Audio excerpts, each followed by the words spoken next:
You guys, welcome at a new module, the last module in this Get Funded Formula workshop series. We're going to talk about select the best deals. So where are we right now on the spectrum of getting funded? We have really seen how we can get prepared, how we build interest, how we get oversubscribed, how we get investors actually liking our deal, pitching the deal. Imagine right now that you are completely in your momentum, right? And you have received multiple offers. Now, that is a great position to be in. If you raise capital in a different way, like the traditional way, other than the Get Funded formula, you will be lucky if you have one or two offers. The goal of this program, this framework, is that you will have more offers. So you need to handpick the best ones. And in this module, I wanted to share with you what that means and where we need to look after. As always, I would love to start off with a quote. So in this case, select partners, not just funders, that hand you bang for your equity. And I think that I have already brought this point home during this program. Cash is a commodity. Where cash really gets value is by integrating people, connections, coaching, community, all of these items are extra with the cash that you will receive. You can imagine it if you get $1 million from someone on the other side of the world who lives in a cave, right? Will bring you far. But if you take $1 million from investors that are from your industry, that have been in the battlefield before, that have built up a very rich network, that are very keen to provide insights on what they have learned in their history. That is truly priceless. And then that $1 million can bring you significantly further. One introduction away, one golden advice that is going to open up your eyes. One insight that will provide you from making a very costly mistake, right? So that's what we're after here. So pick your investors wisely. So consider familiarity with your sector, right? Very important. Let's say that you are having a bunch of offers right now. You want to make sure that you're almost checkboxing, does this investor understand my sector? Does this investor know what we're building and why we're building it? And is he supportive of that vision?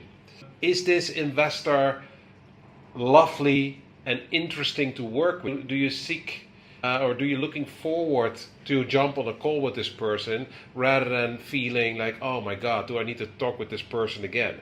So it's the quality of your previous interactions. You want to look as well for someone that is proactive in giving ideas, providing strategic alignment, having critical thinking, So the better you can match these separate ideas, it works significantly better. Then you would like to evaluate beyond the cash. So if you have many offers, the cash is the commodity. That's what we just talked about. So you really want to see, does your investor offer additional value? Does he have network access? Does he has expertise? Is he known for past success? So the way you can figure this out, is like to sketch more like a hypothesis. Like, let's say that we're going to work together, What can I expect from you beyond capital? How you will be able to help us grow this business? And then shut up, listen, and hear what they have to say. Additionally, you want to see and check someone's track record if it's a right fit. If this person has indeed a success story behind their name. Double check if they potentially would make follow-up investments. And why do I share that? Is that raising capital is actually an ongoing exercise, what you should do as a business owner / founder. But hey, if you build amazing relationships with investors and you share your investment updates consistently, right? And you're raising a new round, the fact that you can just pick up the phone and have a conversation and someone would like to top up your next round of success, which is also in their interest because They will not dilute their equity. They are already familiar with you. So take these things into account. Other than that, consider long-term fit. So treat investors like a long-term partnership. I always like to say you need to see this as a marriage, right? At least before a company is going to exit, it's anywhere between 3 and 7 years, right? 3 on the short end of the spectrum, 7 years on the long end of the spectrum, right? So is this someone that you really want to work with? But then again, I would really love you to take a step back and understand that your current pie, which is your company, is divided into several pieces of equity. You can only give your equity away once, right? Of course, you can issue more shares, but eventually, if you issue more shares, it's nice, but it's not that the company gets more value of that. So just giving away equity is significant. You really would like to be aware of the impact of that. So if someone says, okay, you give me 20, can I have 25%, right? You could say like, okay, 25%. Okay, sure, that's fine. And you close the deal and you think like, yippee-yay, I have an investor on board. But let's say how that 5% is turning out in the long run, right? Let's say that your business is at a certain moment worth $10 million, right? And that 5% is then representing $500,000, right? So don't just jump from 20 to 25%. Give someone a counter offer, say, hey, that's something that I would love to consider, but what makes you feel that 25% is the number? Because I lean more than towards 20%. And if I would consider that, you said the authoritative mindset that I have here, then you need to ask someone, what can you give in return? Right? And you could even make that additional 5% contingent on this person making an additional step. The point that I want to bring home here is that you just don't give away equity. You're also not going to give away $100 to a stranger, right? So you just want to be aware. Then you want to see if this is an interesting investor for long-term growth. You want to be also aware about the investor role. So is your investor more someone that sits back, relax, you never hear this person, aka passive, or is this investor more like an active investor? And it doesn't mean that he needs to work in your business, but just knowing active and passive investor, which we have clarified here in the program, an active investor could significantly help you grow your business, while a passive investor could take a back seat. So you could reward a active investor with interesting terms and a passive investor with less interesting terms. That's the first part. The second part is you want to adjust your terms based on investment size. So for example, larger amounts can receive better terms, lower amounts, different terms. Now, let me bring this point home, right? Because I see this happening consistently all the time, every time. Let's say you're raising $1 million, right? The whole $1 million is worth 20%, which means a fifth of your company. Now, then you're trying to seek for investors who are filling together up that $1 million, right? And that represents 20. Why should someone who puts in $5,000 has exactly the same terms as someone who puts in $500,000, right? In order for you to also help to close around faster, you want to incentivize those with bigger checks, more alliance, more active roles. You cherish the $5,000 investor because maybe it's a great name to have on board, but it not necessarily means that a $5,000, $10,000, or $25,000 investor should be treated in the same way as your $500,000 investor. Now, what happens in practice?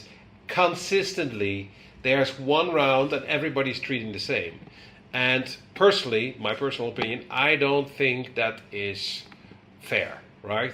You could therefore also say to the one that offers you the $500,000 in this example, or hey, you take the $500,000, but I will give you a preferential treatment. Also, you could give some treatment to jump or join the next round with a discount.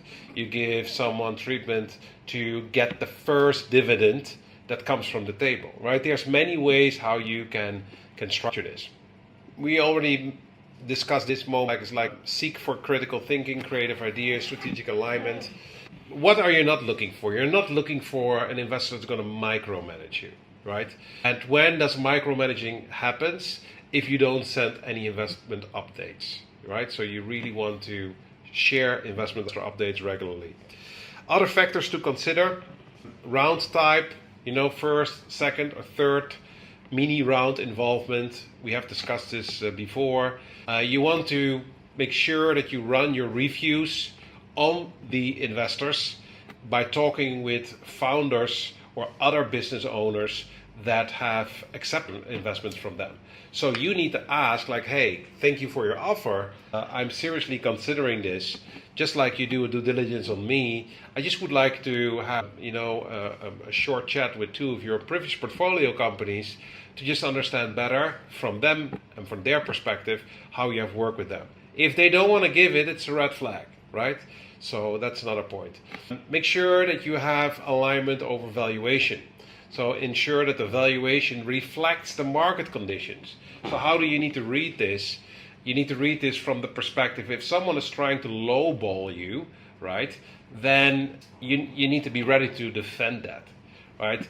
And again, I see horrible offers passing by when it comes to investors who want to invest, but on horrendous terms, in my opinion. Investment strategy. Are they strategic or financial backers?